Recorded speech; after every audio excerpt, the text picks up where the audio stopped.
Friends, అందరికీ నమస్కారం. Welcome to my channel. ఈరోజు మన ఛానల్లో మరొక కొత్త రెసిపీ వచ్చేసి కమ్మనైన సేమియా పాయసంని ఏ విధంగా చేయాలో చూద్దామండి. సేమియా పాయసంని ఈ విధంగా చేస్తే చల్లారాక కూడా చిక్కబడకుండా జారుడు కన్సిస్టెన్సీ ఉంటుంది. దేవునికి నైవేద్యంగా పెట్టడానికి కానీ, పండగలకు కానీ, ఇంటికి చుట్టాలు వచ్చినప్పుడు కానీ ఈ విధంగా సేమియా పాయసంని చేసుకోవచ్చు. ఈ కొలతలతో సేమియా పాయసం చేస్తే చాలా పర్ఫెక్ట్‌గా కుదురుతుందండి. అండ్ చాలా టేస్టీగా కూడా ఉంటుంది. మరి ఈ నోరూరించే కమ్మనైన సేమియా పాయసంని ఇప్పుడు సింపుల్ ప్రాసెస్‌లో ఏ విధంగా చేయాలో చూద్దామండి.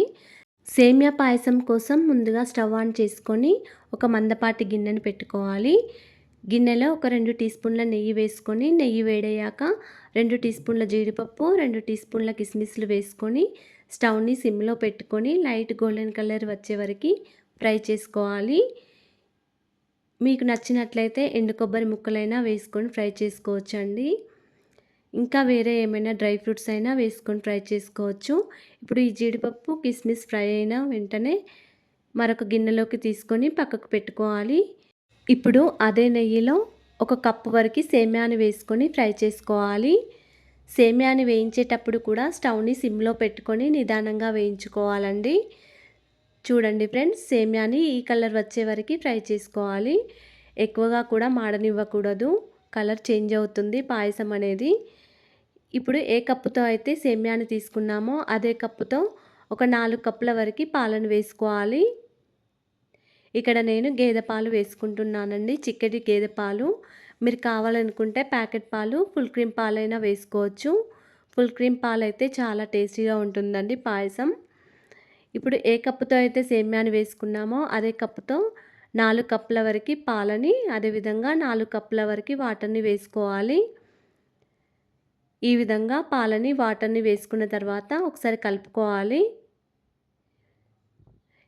మధ్య మధ్యలో కలుపుకుంటూ స్టవ్‌ని సిమ్‌లో పెట్టుకుంటూ పాలు పొంగనివ్వకుండా చూసుకోవాలండి. ఇప్పుడు ఒక కప్పు వరకు చక్కెరని వేసుకోవాలి. మీరు కావాలనుకుంటే ఇంకొక హాఫ్ కప్ వరకు చక్కెరని అయినా వేసుకోవచ్చు. ఇప్పుడు పావు టీ స్పూన్ వరకు ఫ్లేవర్ కోసం ఇలాచీ పౌడర్ వేసుకోవాలి. ఈ విధంగా ఇలాచీ పౌడర్, పంచదార వేసుకున్న తర్వాత ఒకసారి బాగా కలుపుకోవాలి. ఒక టీ స్పూన్ నెయ్యి కూడా వేసుకోవాలి. ఈ విధంగా నెయ్యి వేసిన తర్వాత మళ్ళీ ఒకసారి కలుపుకోవాలి. స్టవ్‌ని సిమ్‌లో పెట్టుకుంటూ ఈ విధంగా సేమ్యాని ఉడికిందో లేదో చూసుకుంటూ ఉండాలండి. గరిటెలో సేమ్యాని తీసుకొని వేలితో నొక్కి చూస్తే విరిగిపోతే సేమ్యా ఉడికిపోయిందన్నట్టు. ఇప్పుడు స్టవ్ ఆఫ్ చేసుకొని మనం వేయించి పక్కకు పెట్టుకున్న డ్రై ఫ్రూట్స్ని వేసుకొని మూత పెట్టుకొని పక్కకు పెట్టుకోవాలి. ఒక హాఫ్ అన్ అవర్ తర్వాత మూత తీసి చూస్తే చూడండి ఫ్రెండ్స్, జారుడు కన్సిస్టెన్సీ ఉంటుంది. ఈ విధంగా పర్ఫెక్ట్ కొలతలతో సేమ్యా పాయసం చేస్తే చాలా టేస్టీగా ఉంటుందండి. ఇంటికి చుట్టాలు వచ్చినప్పుడైనా, పిల్లలు ఏదైనా స్వీట్ అడిగినప్పుడైనా కూడా ఈ విధంగా సేమ్యా పాయసం చేసి పెట్టొచ్చు. చాలా ఇష్టంగా తింటారు పిల్లలైతే. ఇప్పుడు సింపుల్ ప్రాసెస్లో ఉండే ఈ సేమ్యా పాయసంని ఏ విధంగా చేయాలో చూసాం కదండి. ఈ వీడియో కనుక నచ్చినట్లయితే ఒక లైక్ చేయండి అండ్ షేర్ చేయండి. మా ఛానల్ని సబ్స్క్రైబ్ చేసుకోండి. Thank you friends. ధన్యవాదాలు.